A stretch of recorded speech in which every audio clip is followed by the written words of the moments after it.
ഇടുക്കിയിൽ നിന്ന് ജോസിൽ ചേരുന്നു. ജോസിൽ, മലമുകളിലെ രാഷ്ട്രീയ സാഹചര്യം എന്താണ്? അതുപോലെ കഴിഞ്ഞ ഒരു തെരഞ്ഞെടുപ്പിൽ നിന്ന് ഇത്തവണ ഇടതുപക്ഷത്തിന് പ്രതീക്ഷ നൽകുന്ന ഘടകങ്ങൾ പലതവണ പറഞ്ഞതാണെങ്കിൽ പോലും അവസാനം നമുക്ക് ഒന്നുകൂടി അതൊന്ന് കേട്ടിട്ട് വോട്ടെണ്ണലിലേക്ക് പോകാം.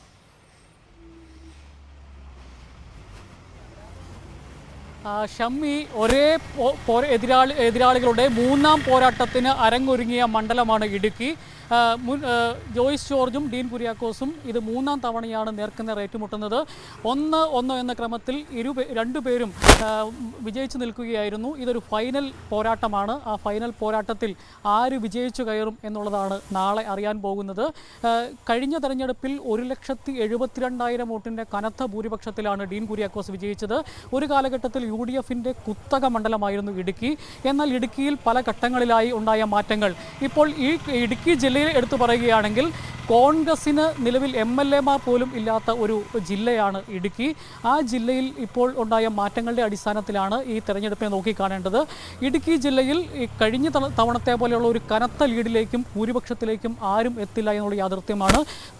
അടിവരയിട്ട് ഞാൻ പറയാം, നാളെ വോട്ടെണ്ണൽ പൂർത്തിയാകുമ്പോൾ ഒരു ഫോട്ടോ ഫിനിഷിങ്ങിലേക്കാവും നീങ്ങുക. അത്രയ്ക്ക് ശക്തമായ ഒരു മത്സരമാണ് ഇടുക്കിയിൽ നടന്നത്.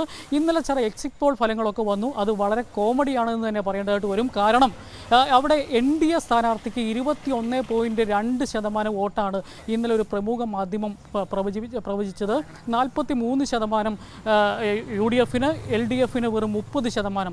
21.2% എന്ന് പറയുന്നത്, ഇവിടെ പോൾ ചെയ്ത വോട്ട് എന്ന് പറയുന്നത് 8,32,000 വോട്ടാണ്. അതിൻ്റെ 21.2% എന്ന് പറയുന്നത് ഏകദേശം 1,75,000 വോട്ട് വരും. NDA സ്ഥാനാർത്ഥി വെറും 75,000 വോട്ടിൽ കൂടുതൽ പിടിക്കാൻ പോകുന്നില്ല എന്നുള്ളതാണ് യാഥാർത്ഥ്യം. 75,000 വോട്ട് പിടിച്ചാൽ പോലും NDAയെ സംബന്ധിച്ച് അത് ഇടുക്കിയിലെ ഒരു വലിയ വിജയം തന്നെയായിരിക്കും. പക്ഷേ ആ വോട്ട് പിടിക്കില്ല. ഒരു 75,000 വോട്ട് BJP ഇവിടെ പിടിച്ചാൽ ജോയ്സ് ജോർജ് ഇവിടെ പാട്ടും പാടി ജയിക്കും. അത് ഒരു 1,00,000-ലേക്ക് എത്തിയാൽ വൻ ഭൂരിപക്ഷത്തിൽ ജോയ്സ് ജോർജ് ഇവിടെ ജയിക്കും എന്ന കാര്യത്തിൽ സംശയമില്ല.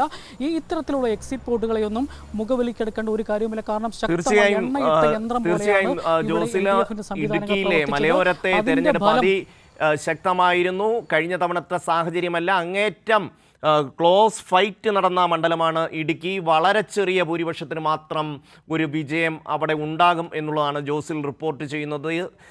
എക്സിറ്റ് പോൾ ഫലങ്ങളെ ഒന്നും കാര്യമായി വിശ്വസിക്കേണ്ട എന്ന് ജോസിൽ പറയുന്നു.